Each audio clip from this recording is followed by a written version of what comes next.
Mock Draft Mondays are back, and I am excited to get into the fantasy football content part of the football season. We are going to be going through our first full mock draft of the season. Now, warning, I am completely rusty. I have not even opened up any type of fantasy football talk, any type of fantasy football analysis, any type of fantasy football breakdowns since last fantasy football season when I got eliminated in the first or second round of all of my playoffs. But I did make the playoffs in almost every single league, so you can trust me for fantasy advice when I do break all this stuff down and eventually get into studying which players I like versus which players I don't. Join me today for our first mock draft. We are going to be doing it on RotoWire. RotoWire is the sponsor of today's video, and their mock draft and fantasy draft tools on rotowire.com are ridiculous. I'll leave the link in the description below if anyone wants to check it out after the video, after I do my mock draft. But I am never doing a mock draft or using any other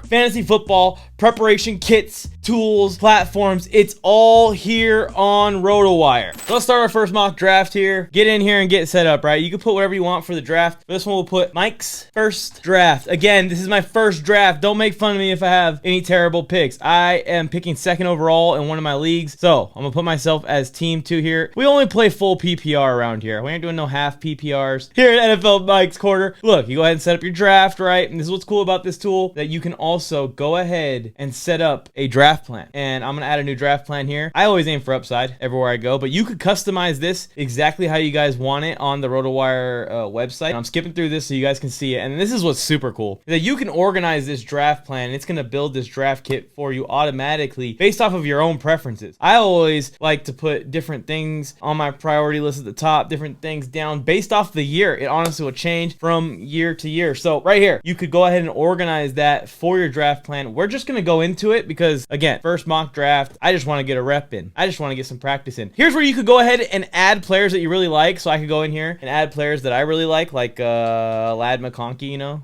I'm a Chargers fan. I could add Ladd McConkey to my list and he'll be on there. You also, this is what's key, go and add players to avoid. So you go ahead and put players in here that you don't like, that you hate, that you never would draft, like maybe Brock Bowers. Put him on here. Now he's shit listed and he won't be in your draft kit. You won't see him on your board as a number 1 option coming up. So finish the draft plan and let's get into our first mock draft of the season. And we are on the clock at 2, and Jamar Chase went at the 1.1. I personally think Jamar Chase this year is the best available player. I think that the robot here, whatever, decided that team 1 was going to pick Jamar Chase was right. I would have taken Jamar Chase at 2.2 if I was on the clock. He is maybe the most consistent fantasy wide receiver, gets 20 points every week, week after week, as any wide receiver we've ever seen in the history of the NFL, in the history of fantasy football. That puts us on the clock, and I think that the second best player in fantasy football this year is a guy that is going to need to help out a young QB, a guy that's going to be getting wide open no matter who his quarterback is, and that's Justin Jefferson. So that's who we're going to take here at the second pick. I don't even think Justin Jefferson was the recommended second pick. Now it's simulating to our next pick. As you can see, this thing's cool with the descriptions here that it puts for each player. We want wide receiver in round 1. You can see there's a little bit of wide receiver run going here with Ladd McConkey, AJ Brown, and then 2 running backs. The thing about fantasy football and the development of running back by committee, and RotoWire is going to display this in a lot of these draft kits if you guys check them out. We're running out of running backs because of the running backs by committee, and we don't really have as many lead backs in the NFL anymore. So my strategy really is, if I'm drafting anywhere outside the top 3, I'm probably going to be going running back in round 1 too, because I think that we're going to be running out of running backs this year towards the middle of the draft. You're not going to be able to get a solid RB2 if you don't go running back in round 1. Now, if you're picking in the top 3, I still would go ahead and take that safe top 5 player for sure, Justin Jefferson or Jamar Chase. If either one of those guys are available inside the top 5, take them. But if you do fall back a few picks, I would consider the Saquon Barkleys. I would consider the Bijan Robinsons. I would consider the Jahmyr Gibbs. I would consider a lot of running backs there from picks 5 to 10, because then you're going to get to turn around. You can either get another wide receiver in round 3 or round 2, and then go running back round 3, or go double up running back and then get your wide receiver 1 still, I think, in round 3. Here in round 2, we need a running back, is the moral of my story. I love Jonathan Taylor this year. I think that he has been another guy that dealt with a lot of injuries, and that's something that we're putting onto this team with Justin Jefferson, and now we just drafted Jonathan Taylor. But when he's out there, he consistently gets the volume and he consistently puts up fantasy points, and you can consistently rely on Jonathan Taylor to get some targets as a receiver as well. So I love Jonathan Taylor as a second round pick this year. This is a second going into round 3 pick as well, because it should be set up as a snake draft. Yeah, so we're on the clock right now, dummy. Not even even paying attention. But yeah, it zipped right through. Lamar Jackson went, then Trey McBride went. That's perfect. We're not thinking about tight end or quarterback yet at this point in the draft. Me personally, I don't see a tight end in this year's draft that's worth a pick in the first 3 rounds. Honestly, Travis Kelce was always that sure thing over and over again to be the tight end one. That's gone. There's a couple of guys that could be the tight end one this year that are going to be drafted all over the board in these first couple of rounds. I'm okay with sitting back and getting a tight end that is ranked from 4 to 10, and I'm going to pick my best one with high upside to finish in the top 3. There is no surefire slam dunk. I don't think that Brock Bowers is a slam dunk with Geno Smith by any means, especially in a Pete Carroll-led offense. Pete Carroll, I know, is more of a defensive-minded coach, but every single Seahawks team that picked up a tight end for Russell Wilson, they couldn't get it going to the damn tight end. So I'm not 100% certain, 99% certain that Brock Bowers is going to be an amazing fantasy football tight end. It is not like Kelce where he has 5 years in a row to go off of. I'm cool with sitting back and having George Kittle. I think Brock Purdy's going to need a lot more help passing the ball this year than he did in previous years with Deebo Samuel out there. Brandon Ayuk's injured. Jawan Jennings is in a holdout. Ricky Pearsall is injured right now. Like, who is Brock Purdy throwing the ball to at practice every day? George Kittle, CMC. George Kittle, CMC. And I think CMC just went 2 in this draft right before my last pick. So CMC's going at this part in the draft. That would be a great second round running back to grab at the end of 2 also. So let's look at our options here. I'm thinking running back. I'm thinking wide receiver. We're running out of running backs already, as you can tell. We're down to Chase Brown. I don't really like Chase Brown in a pass-heavy Bengals offense, although Chase Brown's going to get a lot of opportunities to score touchdowns this year, getting down into the red zone. I love Kyren Williams as a player, but there's just like this thing that happens to Rams running backs where Rams running backs, when they're set to be the RB1, are cursed. And it seems like everything's going to go wrong leading into the season for the Rams RB1. But although Kyren Williams right now is my favorite option here. They did draft Blake Corum last year, who's coming up, so I do worry about that a little bit, but not that much. Breece Hall, I think, is a guy that has a lot to prove this year. He's someone that I would take a flyer on as my RB2 potentially. I don't think I'm going to do it here with this mock draft. I like James Cook better than Breece Hall. Amari Hampton would be a bit of a reach here. If he's available in the next round, maybe we would think about it. Alvin Kamara's probably still going to have a solid season. He's a guy that could get traded midseason to a good team, a contender, so I'll keep an eye on him. James Conner, very reliable, very, very consistent. So we have some options here at running back that look like they might make it into round 3. So let's check out the receivers here. We're making a choice here. Right now, Kyren Williams is my favorite pick that's available. Ooh, the Cheetah is still there. I think I got to do it. You're taking a lot of risk at injury here. Tyreek Hill, available in the 3rd round. I know he is an injury risk. I know he's playing on a Dolphins team that could tank. This is another guy that could get traded midseason to a contender. There's some good receivers left. Marvin Harrison's still on the board. Someone I think is going to have a huge year this year. Kyler Murray. I think Devontae Adams is a great wide receiver 2 target for you this year. That's going to be very consistent week in, week out with the targets. Very consistent week in, week out with opportunities to make big plays and score touchdowns. Same thing with T. Higgins. Same thing with DJ Moore. We got a lot of options here. I'm going to go with Tyreek Hill. I like a lot of those running backs. I think that one of them will make it around all the way around the horn back to me here in round 4. Let's hope. Fingers crossed that one of those running backs are still there. I like Chuba Hubbard. He could stay there. I like Amari Hampton. There they go. Both of them are gone. Kenneth Walker gone. All right. So we talked about James Conner being very consistent. I think with all the risk we have on this roster already, let's go ahead and nail James Conner here. So this team's actually turning out very good for my first team drafted of the fantasy football season in this mock draft here. I'm enjoying it so far. Where is my team? Let's look at my team. Look at, you can pull up a traditional draft board on here. Here's our queue if we had any players added to our queue. All right, here's the rosters. Here's team 2 right here. This is us. So we got to start thinking about quarterback soon, but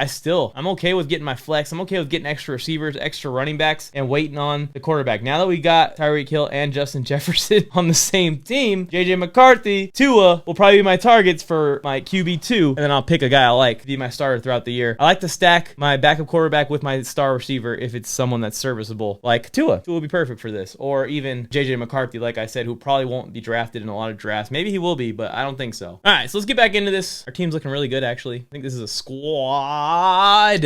We can start thinking about tight end here, filling that spot. Look at Sam Laporta. Perfect. There's a drop off here. Kelsey's still on the board. TJ Hawkinson's still on the board. Never mind, man. This is what I'm talking about. You don't need to reach on tight end this year at all. We got a lot of options at tight end. We can look at our flex a little bit more. I'm not a big fan of Courtland Sutton. I'm not a big fan of DJ Moore. More of a Rome Odunze guy in Chicago. Not a big fan of George Pickens in fantasy football because of what I just saw at Cowboys practice. I went to a Cowboys practice and CeeDee Lamb got all the targets. George Pickens at practice only got like 3 targets in the last drive. It almost seemed very forced, like they forced it. So I'm not a big fan of George Pickens even here. Xavier Worthy, a guy who just got injured actually in practice today. So that could change things for him. Someone I would be very excited and juiced to get. I think he's going to have a massive breakout year if he could stay healthy. This is a good rookie flyer right here in Ted Aurora McMillan. We got a lot of receivers available too. I'm thinking running back again. We need more running backs. Trevion Henderson's still there. Jahmyr Gibbs is going to have a big year this year, but if anything happens to Gibbs, Montgomery is going to go from just a touchdown threat to a major threat, a potential top 5 running back level player in that offense. Yes, you can see the running backs are draining much quicker. We're going to take another running back here, and I think I am going to go ahead and take David Montgomery. It's not that I'm scared of Ramondre Stevenson. I just think that him and Travion Henderson, they're going to work together on that. David Montgomery is going to score touchdowns, and he's going to score 10+ touchdowns this year with the upside to be an RB2 and RB1 if, knock on wood, anything happens to Gibbs at any point during the season. So we're stacked at running back now. We don't need any more running backs. Let's look back at the receivers. Like I was just saying, I like Rome Odunze this year. I like Matthew Golden to emerge as Jordan Love's favorite target over the years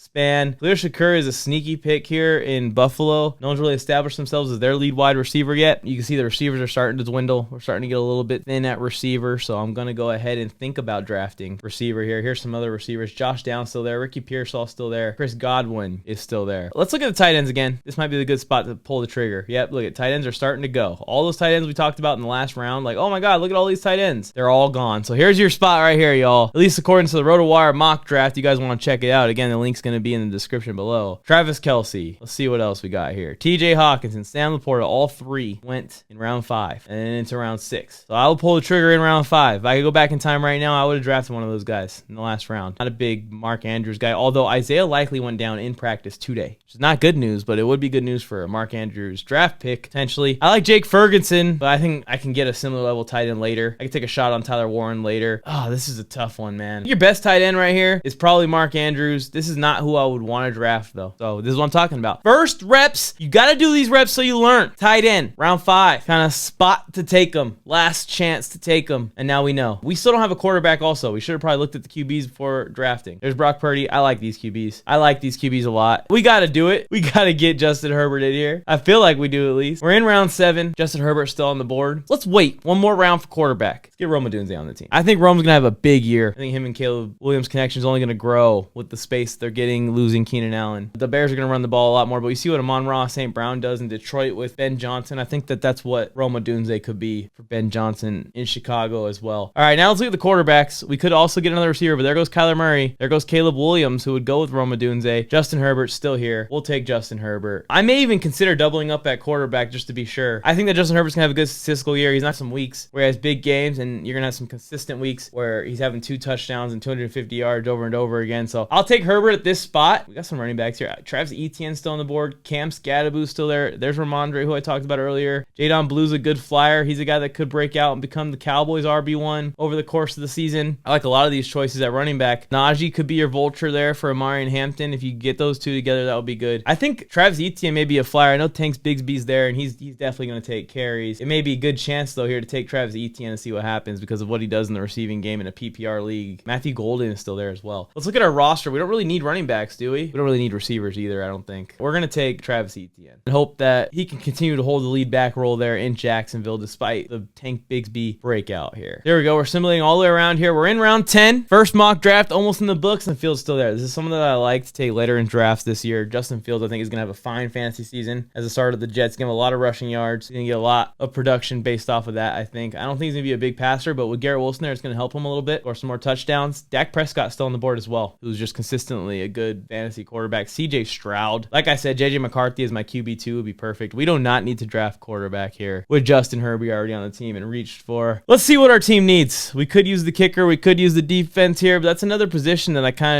I worry about it throughout the season. I fill in kicker. I fill in defense week to week, depending on how it's going. See how it's going. See which teams are getting into field goal range, but not converting a lot. See which defenses are not on the field a lot and, ending up with low score totals, forcing a lot of turnovers. Make some moves from there. We are going to have to take a kicker and a defense at some point. We got Justin Herbert at quarterback, Jonathan Taylor, James Conner, Justin Jefferson, Tyreek Hill, Mark Andrews, David Montgomery. This team was shaping out to be good a couple rounds ago, and now it's looking like ass. So go ahead and rate this team in the comment section below. I like our depth, though. Rome Odunze is a guy I could play at wide receiver 2 or flex. I feel good about that. Same thing with Travis Etienne. I could play at the flex or at an RB2 spot if I absolutely needed him in a pinch. We need more receivers. Go to the draft board again here, to the For You page. Let's try and do a draft pick from the draft board. We're on the clock here. Oh, you can't pick from the draft board. This just shows the whole board, so if you guys want to check it out, now we're here. Again, this is RotoWire's tool. They did sponsor this video. Shout out to RotoWire for sponsoring this video. Please go check it out. Link is down below. NFL Mike promo. Give you a little bonus when you sign up. But here we go. Think it's Keon Coleman's year? I don't know. Luther Burden, sorry, he's already dealing with some hammy issues. Another reason why I'm very excited for Rome Odunze this year. Christian Kirk could be sneaky. He's going to be filling in for Tank Dell until Tank Dell's healthy in Houston. That could be a sneaky play early on in the season. There's not very many good receivers left, y'all. Could take QJ just for the memes late in the draft here. We can open it up to the running backs too. Or maybe it's time. Jake Ferguson time, baby. We're just gonna go best player available. And to me, the best player available right now is Jake Ferguson. And you can see here, we set these settings before. Right? It's showing you the best players by position, likely gone for our next pick. Highest upside players. We wanted the upside to be shown. Here's some upside guys. Safest players by position left. They're kind of the same guys. Probably on the clock already. Yes, we are here at pick 11.2. We just got our second tight end, and I think this is a good spot to take a shot on my guy, Jadon Blue, who I just saw make a one-handed catch at Cowboys training camp. A lot of fun. Going to watch that guy ball out at camp. I think it's going to take a few weeks, maybe even half a season, but eventually he could be in there as the RB1 for the Cowboys at some point this season. So now we really need receiver. I was talking about Quentin Johnston. Hollywood Brown, even with an ankle already, would probably be a better pick here. Reported back August 9th, so that's a long time before week 1, which they're playing the Chargers. Hollywood Brown is going to be a consistent target for Patrick Mahomes. And with Xavier Worthy also injured, we have no idea what's going to happen here throughout camp, who's going to develop. I know Jalen Royals is getting a lot of attention in camp as well, but I'll take Hollywood Brown's upside over Quentin Johnston. Sorry, Quentin. I'm more of a lad guy. He use another receiver, I think. We'll go ahead and do it. We got Herbie. Who knows what happens with Quentin Johnston? Who knows what kind of injuries happen? We have Trey Harris, KLS, though, coming up, man. And I am rooting for Quentin Johnston. Look at this. I understand reality.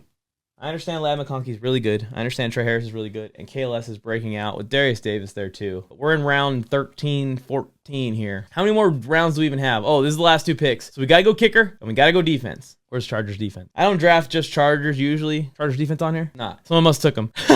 I think the Ravens defense will be really good this year. There's a sneaky defense, though, that I think is going to cause a lot of turnovers because of their D-line. That's the Giants. I would love to take the Giants defense. Nope. Giants aren't on here. Let's go ahead and take the Ravens. So for kicker, we're going to end up with the Ravens kicker. We got the Ravens defense, so we got their kicker, Tyler Loop, as well. So here's the full roster. Here it is, our first mock draft in the books. Again, go check out RotoWire. The link is in the description. They're sponsors of today's video. Appreciate you guys for sponsoring the video. Make sure you go check it out so you can build your own draft plans, your own draft kits. That way you don't go into the drafts blind like I just did and draft a garbage team like I just did. But we're going to run a bunch of these. I'll run 5 of these on my own. I promise you to put in 5 reps. That's my homework before I do the next mock draft Monday. Will we be able to make the playoffs in every single fantasy football league again? And will you have the perfect draft plans by the time your fantasy football draft starts? I guess sooner rather than later. The fantasy football draft won't lie. Bill Flames, I'm with Mike on the mic. What's up, the brand new one time for your mind? He gave you fair warning. Now it's time to smack him in the mouth with that raw sports talk from the town. Sweet chin music to your favorite sportscaster.